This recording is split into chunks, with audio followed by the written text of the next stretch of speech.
Once again, I do not apologize for the presence of this guy, my great friend.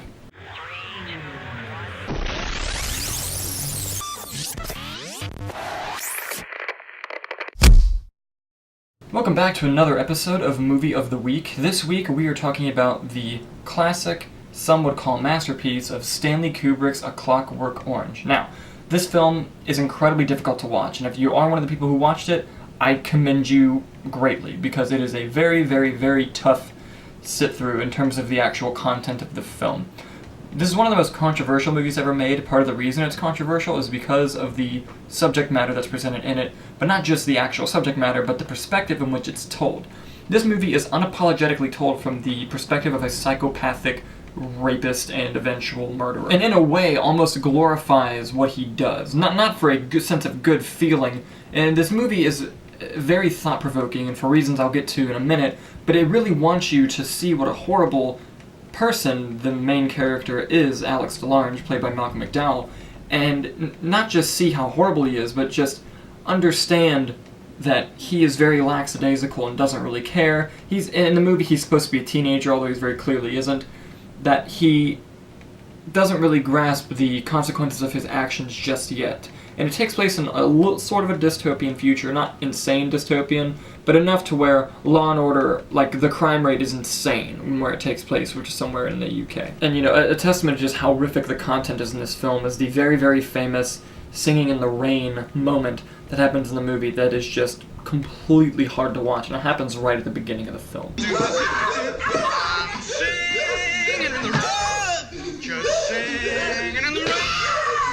Glorious feeling, I'm happy again. I'm laughing at clouds so dark up above. Sun's in my heart, and I'm ready for love. The way that Malcolm McDowell just commands the screen with that chilling presence of his, and as he beats and tortures and eventually rapes a woman, it's really disgusting stuff, and you really just feel completely unsettled when you see it on screen. And the movie sets up this character for you to hate, for you to dislike, for good reason. As the film progresses, you find out that while Alex is in prison, he sort of matures a little bit, but still doesn't really grasp what's going on. It is very clearly looks like he's putting on a con to get out of jail when he finds out that there's a program run by an elected official to get people to stop committing crime. They are devoted to ending crime, and they have created a program that will literally prevent horrible people from committing crimes. And how they do it is they set him up in this torture device where he's forced to watch things, and it's one of the most iconic images of the film is seeing him hooked up to that machine. Seeing him in that is really horrible, but then, the question gets brought up, well, yeah, what's happening is ending crime, but you're taking away his choice of being a good person or not. You're not ending evil people, you're just ending the evil act and not giving them the choice of being good or evil. There's no free will there. It's a sense of control meant from the government and elected officials. And it was really thought-provoking in that way. And it is very controversial, but, there's a scene where a priest goes to this big presentation where they're going to show, look, he can't do any crime anymore. Every time he tries to, he gets physically sick. And the priest just says he has no choice. And suddenly, and how Kubrick did this is unimaginable, but he takes this character that in the beginning of the film you see committing these horrific and vile acts, and you start to sympathize with the fact that he can't choose to do that or not do that again.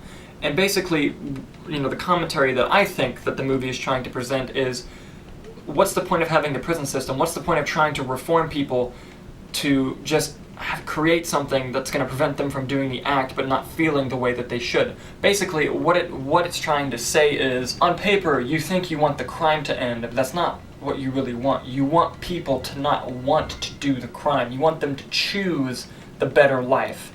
And, it goes about it in sort of a almost science fiction kind of way, but it was a very thought-provoking thing to think about. And, the way the film, I won't completely spoil the ending in case you haven't watched it yet, but the way it completely goes full circle at the very end with certain revelations was very, very smart and very well done. And this film was actually relatively low budget compared to some of Stanley Kubrick's other big movies.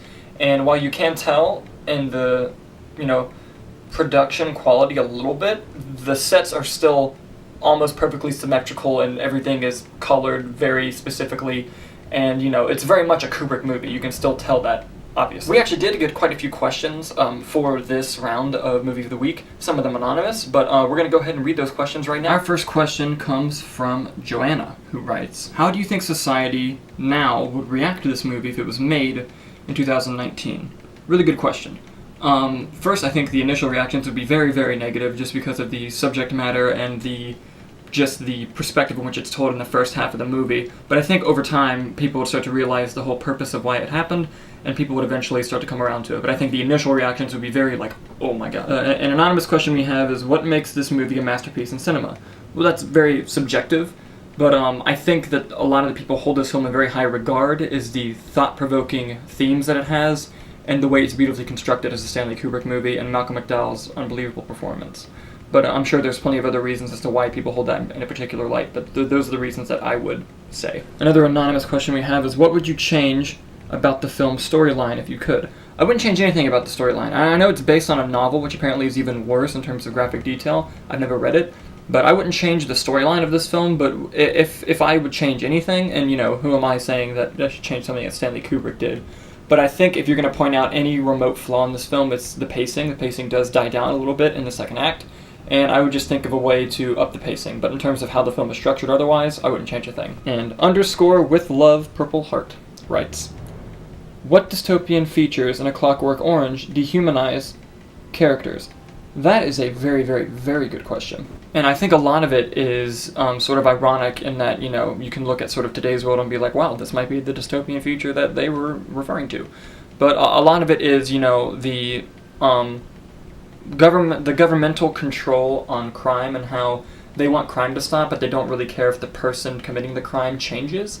I think that sort of dehumanizes the characters. Another thing is obviously just the horrific acts that these people are making in the film, especially the droogs in the beginning, is very dehumanizing. Something else that I would say is how people sort of react to everything that's going on. A lot of the times it's not the act that dehumanizes people, but it's the reactions of the act. And I think the breakdown of you see the breakdown of families. You see people being accepted and rejected for reasons that they shouldn't have been either way. And another dystopian thing is in this world, crime had gotten so bad that people just would refuse to open their doors for other people. And that's sort of implied as something that happened, and if you open the door, it was something stupid to do, and you see why in the film. But all of these things can sort of build up as to why these characters are being dehumanized. But something that I think that I would even counter is I think that a lot of these dystopian features help humanize the characters even more because of how exaggerated it is. Sometimes when you want to get one point across, show the opposite to bring out that effect. And I think that by having these dystopian features in the film, it actually humanizes the characters more, because when they see how exaggerated the dystopian part of it can be, it helps people see themselves in that reality, knowing that it's not something that they can see actually happening. Those are all the questions that we got for A Clockwork Orange. Thank you guys so much for watching. Please subscribe to our YouTube channel, Movie Nights, and we also ask that you tune into our podcast every Tuesday, and which is not only available on YouTube, but also SoundCloud and iTunes. And we also ask that you follow us on Facebook at Movie Nights, and Instagram and Twitter at Nights_movie. Thank you very much, and we'll see you next week.